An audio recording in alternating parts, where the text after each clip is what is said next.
बड' लेटेस्ट आपडेटआव बयखौबो बरायबाय। दिनैनि रादाबखौ फरायदों आं प्रमद खाख्लारि। गिबि निउसआव दङ चिरां जिल्लानि सान्थिपुराव मैदेरनि गाग्लोबनायाव सानै बर' सुबुंनि गोब्राब जखम। चिरां जिल्ला रुनिखाता रेन्ज हाग्रा बिफाननि बेन्दोंआव गोग्लैनाय नांदरबारि गामियाव साननि समावनो मैदेरनि गाग्लोबनायाव नांदरबारि गामिनि 32 बोसोर बैसोनि सहदेब बसुमतारी आरो 13 बोसोर बैसोनि फुंजा नार्जारी होननाय सानै सुबुङा गोब्राब जखम जायो। जखम जानाय सानैखौ साखाथिनि देहा फाहामसालियाव लाना थांनाय जायो। गामिनि सुबुंफोरा फोरमायनाय बादिब्ला हाग्रानिफ्राय फैनाय फालोसे मैदेरा गय बागान, फरायसालि आरो गोबां सुबुंफोरनि आबाद मावनाय थिलिखौ खहा खालामलाङो होनना। बे खौरांखौ मोननानै रुनिखाता रेन्ज हाग्रा बिफाननि रेन्जार जसमनिक मोसाहारिया गावनि मावसुमा बिथांमोनखौ लाना थांनानै मैदेरखौ हाग्रा फारसे होना हरफिनो आरो जखम जानाय सुबुंफोरनो फाहामथायनि थाखाय अनसुंथाइ होनाय जागोन होननाबो फोरमायो। क'क्राझारनि बड'फा हाउसआव एबसुनि खौरांगिरि मेल। क'क्राझार CITनि रेजिस्ट्रार साइताली ब्रह्मनि हेंथायै एबसुआ खौरांगिरि मेलनि गेजेरजों बोराबनाय फोरमायदों। एबसुआ CITनि आन्दोआव मा दं सोंथि दैखांदों आरो थाबैनो फिननाय होआब्ला CIT खुंथाय एबा रेजिस्ट्रारनि हेंथायै गोख्रों सोमावसारनो हुमखि होयो एबसुआ।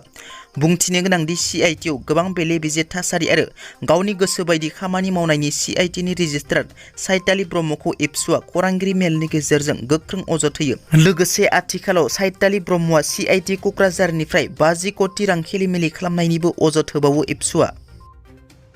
चिरां जिल्लायाव सासे बर' सुबुंनि गोथै सह बोखांदों। चिरां जिल्लानि गरायगाव साम्पायाव थांनाय मोनायाव सासे बर' सेंग्रानि जिउ गैयै देहा बोखांदों। बिथांनि लोगोआव थानाय फोरमानलाइनि बादिब्ला बिथाङा क'क्राझार जिल्ला टिङापारानि किसान कुमार बसुमतारी होनना मिथिनो मोननाय जादों। ओनसोलनि सुबुंफोरा गोथै सहखौ नुनानै पुलिसनो खौरां हरो। बावैसो DTO समेश्वर ब्रह्म मोसाहारिखौ हमनायजों लोगोसे बिथांनि न'निफ्राय नोगोद 36 लाख रां बोखांनो हानायनि उनाव पृथ्वीराज नारायण देब मेट्सनि गोख्रों दाबि।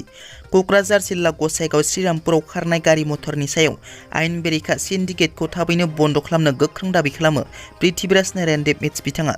थारैनो गसाइगाव श्रीरामपुराव सिन्डिकेट सोलिमारो नामा?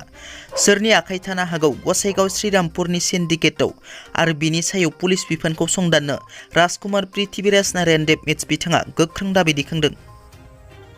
बाक्सा जिल्ला मुसलपुराव खुंजानाय ISPLनि पस्टार बिसिनायनि सन्देहआव 3 बर' सुबुंखौ पुलिसआ हमनानै लांबाय।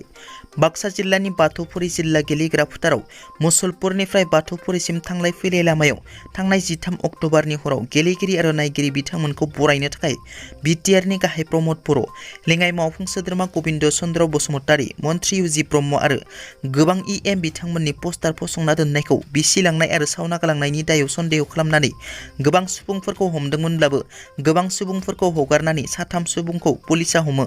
पस्टार बिसिनायनि दायाव सन्देह खालामना हमजानाय 3खौ रिसन बर', पासवान बसुमतारी, रिक्रस बर' होनना मिथिनो मोननाय जादों।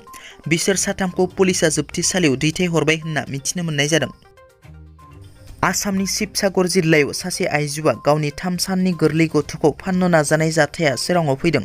बे आइजोनि मुंखौ फानिसा खातुन होननानै मिथिनो मोननाय जादों। फानिसा खातुनआ गावनि 3 साननि गोरलै गथ'खौ सानै ट्रान्सजेन्डारनो फाननो नाजानायखौ पुलिसआ मिथिनानै बिमा फानिसा खातुन आरो सानै ट्रान्सजेन्डारखौ खायो। लोगोसे बे गथ' फाननो नाजानाय जाथायजों लोब्बा थानाय गुबुन 2 सुबुंखौबो पुलिसआ हमो आरो बे जाथायनि गुबै जाहोनखौ पुलिसआ संदानगासिनो दङ। दिनैनि रादाबा एसेनोसै। नोंथांमोना जुदि आंनि चेनेलखौ दासिमबो साबस्क्राइब खालामाखै, अन्नानै साबस्क्राइब खालाम। गोजोन्थों।